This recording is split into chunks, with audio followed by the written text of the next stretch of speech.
বিসমিল্লাহির রহমানির রহিম। সুপ্রিয় শিক্ষার্থীবৃন্দ, আজকে আমরা তোমাদেরকে যশোর বোর্ড 2023 সালে আসা কোশ্চেনটি নিয়ে আলোচনা করব এবং এই কোশ্চেনটা খুবই গুরুত্বপূর্ণ একটা কোশ্চেন ছিল। লক্ষ্য করো, উদ্দীপকটি ছিল স্যার আইসিটি ক্লাসে দুটি দশমিক সংখ্যা লিখতে বলায় একজন +63 অন্যজন হচ্ছে 70 লিখলো। তখন স্যার বললেন, আমি 0, 1, 2, 3 এবং 4 দিয়ে নতুন একটা সংখ্যা পদ্ধতি আবিষ্কার করেছি। তো এখানে লক্ষ্য করো, 0 থেকে 4 পর্যন্ত সংখ্যা আছে, তার মানে 5টা সংখ্যা রয়েছে, অর্থাৎ সে একটা 5 ভিত্তিক সংখ্যা পদ্ধতি আবিষ্কার করেছে। গ নম্বর কোশ্চেনটা ছিল 2FC16, অর্থাৎ এটা হচ্ছে একটা হেক্সাডেসিমাল সংখ্যা। এই সংখ্যাটিকে স্যারের নতুন সংখ্যা পদ্ধতিতে রূপান্তর করো, অর্থাৎ এই সংখ্যাটাকে স্যারের নতুন যে সংখ্যা পদ্ধতি 5 ভিত্তিক সংখ্যা পদ্ধতি সেটাতে রূপান্তর করতে বলছে তোমাকে। ঘ নম্বর কোশ্চেন ছিল উদ্দীপকের দশমিক সংখ্যা দুটির পার্থক্য যোগের মাধ্যমে নির্ণয় করো। এই যে এখানে যে দুইটা সংখ্যা ছিল দশমিক 63 আর একটা হচ্ছে 70, এই দুইটা সংখ্যার পার্থক্য তোমাকে যোগের মাধ্যমে নির্ণয় করতে বলছে। তো লক্ষ্য করো, আমরা প্রথমেই গ নম্বর কোশ্চেনটা নিয়ে আমরা আলোচনা করব যে 2FC ভিত্তি হচ্ছে এটা হেক্সাডেসিমাল। এই সংখ্যাটাকে আমরা কি করব, স্যারের যে সংখ্যা পদ্ধতি সেটাতে রূপান্তর করব, অর্থাৎ 5 ভিত্তিক সংখ্যা পদ্ধতিতে রূপান্তর করব। তো আমরা জানি যে এই হেক্সাডেসিমাল থেকে সরাসরি 5 ভিত্তিক সংখ্যা পদ্ধতিতে কনভার্ট করা আসলেই অনেক কষ্টসাধ্য ব্যাপার। তো সেই জন্য আমরা কি করব, এটাকে এই হেক্সাডেসিমাল সংখ্যাকে আগে ডেসিমালে কনভার্ট করে তারপরে সেই ডেসিমাল থেকে আমরা 5 ভিত্তিক সংখ্যা পদ্ধতিতে কনভার্ট করব। তো আমরা দেখো গ নম্বর কোশ্চেনটা নিয়ে আলোচনা করি আমরা। তো প্রথমে আমরা কি করব, এই সংখ্যাটারে 2A আর হচ্ছে সি, এই সংখ্যাটাকে আমরা ডেসিমালে কনভার্ট করব। তো আমরা জানি যে কোনো সংখ্যাকে যেহেতু যে কোনো সংখ্যাকে ডেসিমালে কনভার্ট করতে হলে কি করতে হয়, এইখানে যেই সংখ্যাটা রয়েছে এই প্রত্যেকটা সংখ্যাকে তার ভিত্তি দিয়ে গুণ করতে হবে। তো এখানে যেহেতু সংখ্যাগুলো আমার ভিত্তিগুলো আমার তোমার হচ্ছে বাংলাতে লেখা রয়েছে, সুতরাং তুমি চাইলে এটা বাংলাতেও লিখতে পারো, ইংলিশে লিখতে পারো, তাতে সমস্যা নাই। তো আমি এখানে কি করলাম, 2 ইন্টু আমি ইংলিশে করলাম, 2 ইন্টু ভিত্তি হচ্ছে 16, তাহলে 16 প্লাস এফ ইন্টু ভিত্তি হচ্ছে 16 প্লাস সি ইন্টু হচ্ছে 16। এরপরে তোমাকে যেটা করতে হবে, যেহেতু দশমিক এটা হচ্ছে একটা পূর্ণ সংখ্যা, সেক্ষেত্রে তোমাকে কি করতে হবে,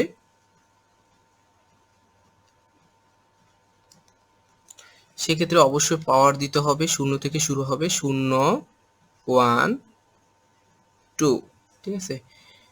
তাহলে আমরা কি করলাম, 2 ইন্টু 16 টু দি পাওয়ার 2, অর্থাৎ 16 আর 16 মানে 16 টু দি পাওয়ার 2 মানে হচ্ছে দুইটা 16 তোমাকে গুণ করতে হবে। তাহলে 16 আর 16 যদি গুণ করো, 16 ইন্টু 16,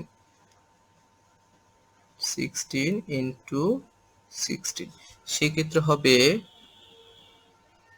256। আর এফ হেক্সাডেসিমালের ক্ষেত্রে এফ মানে কত, এফ মানে কত, লক্ষ্য করো এখানে হেক্সাডেসিমালের ক্ষেত্রে a ইকুয়ালস টু হচ্ছে 10, তারপরে b ইকুয়ালস টু হচ্ছে 11, c ইকুয়ালস টু হচ্ছে 12, d ইকুয়ালস টু হচ্ছে 13, e ইকুয়ালস টু 14 এবং f ইকুয়ালস টু হচ্ছে 15। অর্থাৎ এখানে আমার f এর পরিবর্তে আমরা 15 অর্থাৎ 15 বসাবো, ইনটু হচ্ছে এখানে হচ্ছে 16 প্লাস সি মানে হচ্ছে কত, 12। তাহলে এখানে আমরা 12 বসাবো ইনটু 16 টু দি পাওয়ার 0, যে কোনো সংখ্যার উপরে পাওয়ার যদি 0 থাকে তার মান হচ্ছে 1। এরপরে আমরা কি করব, গুণ করব, 2 ইনটু হচ্ছে 256, তাহলে হবে তোমার 512।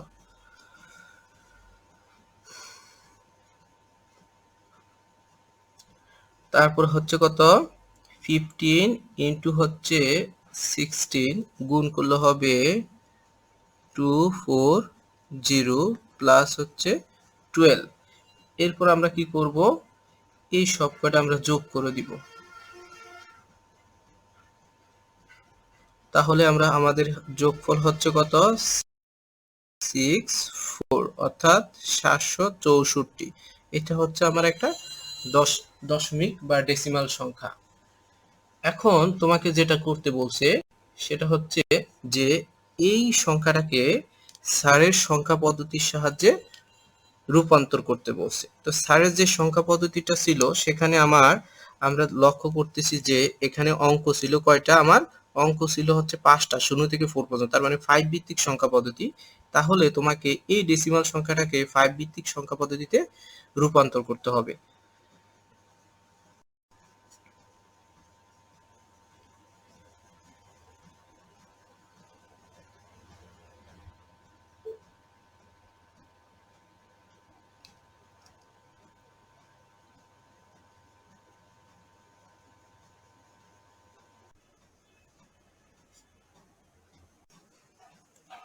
তো লক্ষ্য করো যে স্যারের যে সংখ্যাটি ছিল সেটা যদি আমরা 5 ভিত্তিক সংখ্যা পদ্ধতিতে রূপান্তর করতে চাই, অর্থাৎ 764, এই সংখ্যাটাকে তোমাকে কি করতে হবে 5 ভিত্তিক সংখ্যাতে রূপান্তর করতে হবে। তো আমরা ডেসিমাল থেকে যে কোনো সংখ্যাতে রূপান্তর করতে হলে পূর্ণ সংখ্যার ক্ষেত্রে, যেহেতু এই সংখ্যাটা হচ্ছে একটা পূর্ণ সংখ্যা, তো পূর্ণ সংখ্যার ক্ষেত্রে আমরা কি করি, এই যে সংখ্যাতে কনভার্ট করতে হয় সেই সংখ্যাটা দিয়ে আমাদেরকে ভাগ করে বের করতে হয়। তো আমরা কি করব 764 এই সংখ্যাটাকে আমরা যদি যে 5 দিয়ে ভাগ করি তাহলে হবে কত, লক্ষ্য করো এখানে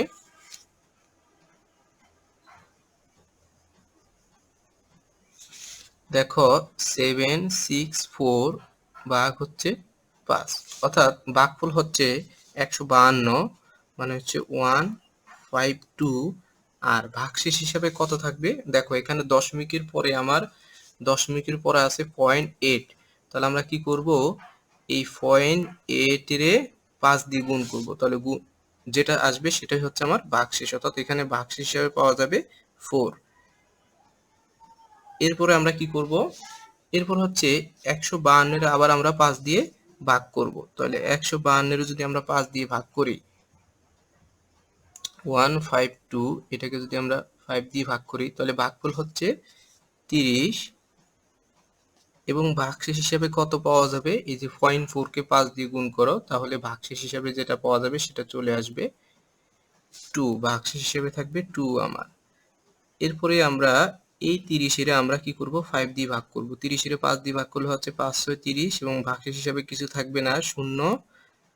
আবার আমরা কি করব 6 এর আবার 5 দিয়ে ভাগ করব, 6 এ 5 দিয়ে ভাগ করলে একবার যাবে, অর্থাৎ ভাগফল হিসাবে 1, আর ভাগশেষ হিসাবে হচ্ছে তাও 1 থাকবে।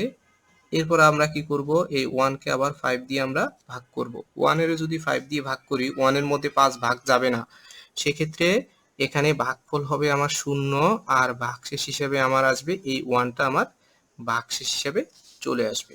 অর্থাৎ অর্থাৎ আমার এই যে স্যারের যে সংখ্যাটা রয়েছে 2AC এবং ভিত্তি হচ্ছে 16 বা 764 ভিত্তি হচ্ছে 10, এই সংখ্যাটাকে আমরা যদি এই 5 ভিত্তিক সংখ্যাতে কনভার্ট করি তাহলে আমার যে ফলাফলটা আসবে সেটা হচ্ছে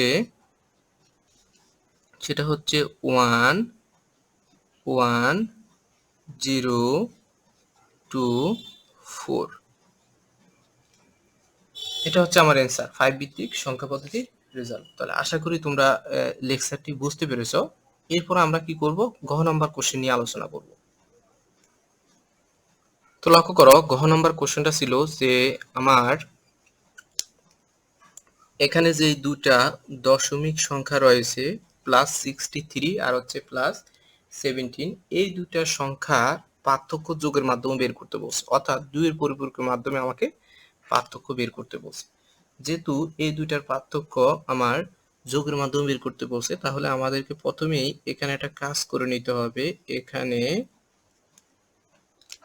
সেই কাজটা হচ্ছে যে আমাকে এই 70 মাইনাস, এটা একটা দশমিক সংখ্যা, তারপর হচ্ছে মাইনাস হচ্ছে কত 63, যেহেতু পার্থক্য বের করতে বলছে, পার্থক্য মানে হচ্ছে বিয়োগ, এর জন্য আমরা কি করলাম, বড় সংখ্যাটা থেকে ছোট সংখ্যা বিয়োগ আকারে লিখলাম।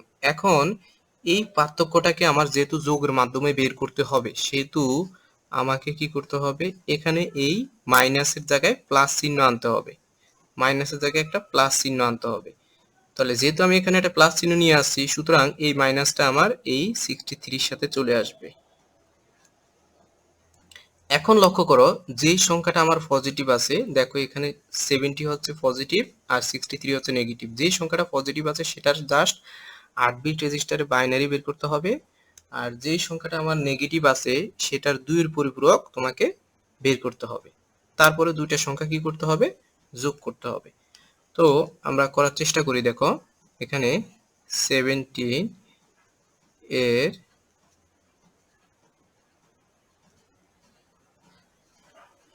বাইনারি, 70 এর বাইনারি কত, এটা এর আগের লেকচারগুলোতে আমি দেখিয়েছিলাম যে 70 এর বাইনারি কত হবে। এখানে তোমরা এই সিরিয়ালটা দিয়ে করতে পারো 1 2 4 8 16 32 64, অর্থাৎ দ্বিগুণ। এই সিরিয়ালটা হচ্ছে যেমন 1 এর দ্বিগুণ 2, 2 এর দ্বিগুণ হচ্ছে 4, 4 এর দ্বিগুণ 8, এরকম। ঠিক আছে, এখন লক্ষ্য করো কোন কোন সংখ্যাটা যোগ করলে আমার 70 আসে সেটা আমরা একটু লক্ষ্য করি। দেখো 64 আর হচ্ছে 4, তার মানে হচ্ছে 68 আর 2 70।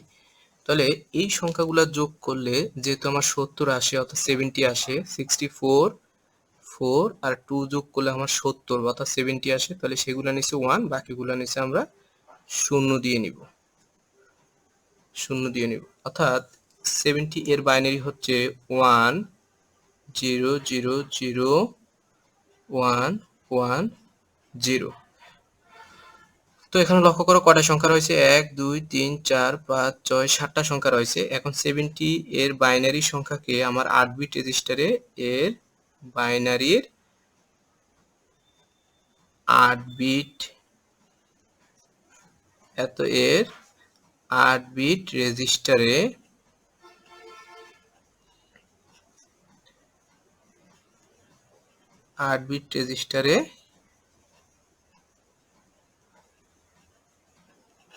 বাইনারি, 8 বিট রেজিস্টারে বাইনারি বলতে বোঝানো হয়েছে এখানে 8টা সংখ্যা তৈরি করা। তো এখানে 7টা সংখ্যা রয়েছে, 8টা সংখ্যা তৈরি করার জন্য শুরুতে আমাকে একটা শূন্য আনতে হবে। তাহলে 0 1 0 0 0 1 1 0। তো আমার পজিটিভ সংখ্যা 70 70 ছিল, এটার 8 বিট রেজিস্টারে বাইনারি সংখ্যা বের করা শেষ। এখন জাস্ট নেগেটিভ সংখ্যা 2 এর পরিপূরক আমাকে বের করতে হবে। 2 এর পরিপূরক বের করার জন্য ঠিক কিভাবে বের করতে হবে, প্রথমেই আমাকে 63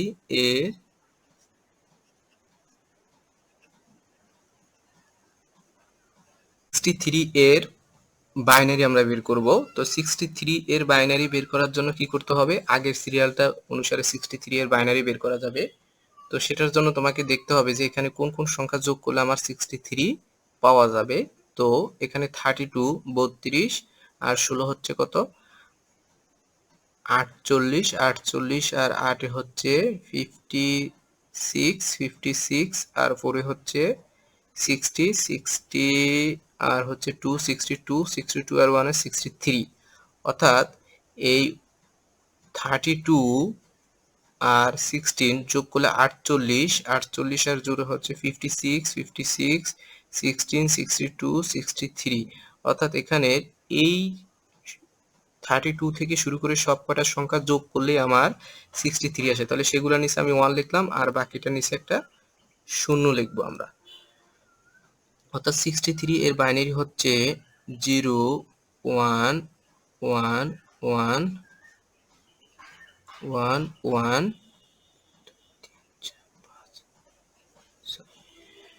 এখন 8 বিট রেজিস্টারে 63 এর বাইনারি, 63 এর 8 বিট রেজিস্টারে বাইনারি, 8 বিট রেজিস্টারে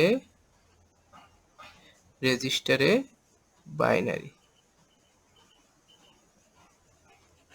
তাহলে 63 এর 8 বিট রেজিস্টারে বাইনারি কত হবে, 8 বিট রেজিস্টারে বাইনারি বলতে বোঝানো হয়েছে এখানে 8টা সংখ্যা তৈরি করা। তাহলে এখানে 7টা সংখ্যা রয়েছে। তাহলে 8টা সংখ্যা তৈরি করার জন্য আমাকে এটার আগে আরেকটা শূন্য আনতে হবে। 0 1 2 3 4 5 1 2 3 4 5 7 আর হচ্ছে 8টা। এখন 2 এর পরিপূরক বের করার জন্য যেটা করতে হবে, প্রথমে আমাকে 1 এর পরিপূরক বের করতে হবে। তাহলে 1 এর পরিপূরক কিভাবে বের করা যায়? 1 এর পরিপূরক বের করা যায়, এখানে 0 এর পরিবর্তে 1 আর 1 এর পরিবর্তে 0 লিখলে যে সংখ্যাটা পাওয়া যাবে সেটি হচ্ছে আমার 1 এর পরিপূরক। ঠিক আছে? তাহলে আমি 0 এর পরিবর্তে 1 লিখলাম, 0 এর পরিবর্তে 1, 1 এর পরিবর্তে 0, 1 এর পরিবর্তে 0 0 0 0 0 1 2 3 4 5 6 7 8।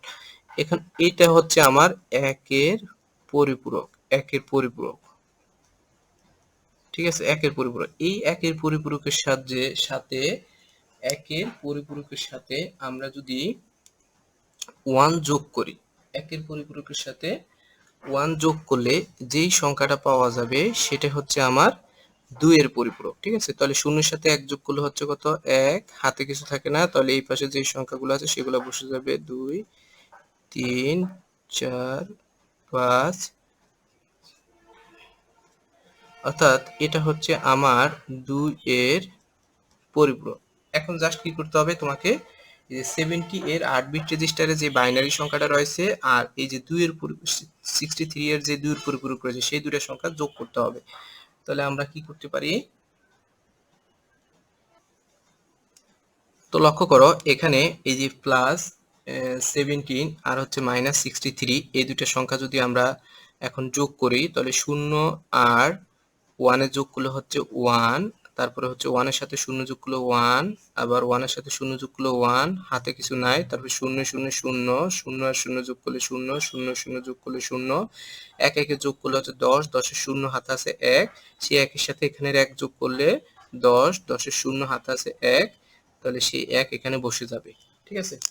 তাহলে এখানের যে 1, এই 1টাকে বলা হয় হচ্ছে ক্যারি বিট। এটা আসলে আমার রেজাল্ট যখন আমি ফলাফলটা লিখবো তখন সেটা আমার ফলাফলটা এটা লেখার কোনো প্রয়োজন নেই।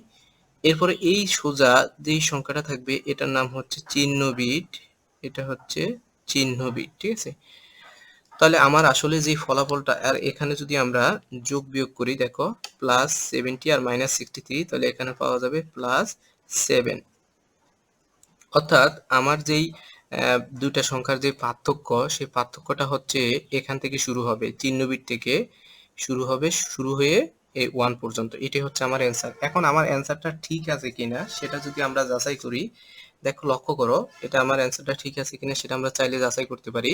সেটা হচ্ছে 1 2 4 8, এই যে সিরিয়ালটা রয়েছে এই সিরিয়ালের মধ্যে আমার এইখানে কত রয়েছে দেখো 7। তাহলে কোন কোন সংখ্যাগুলো যোগ করলে আমরা 7 পাবো? লক্ষ্য করো এখানে 4 আর 2 6, 6 এর 1 7।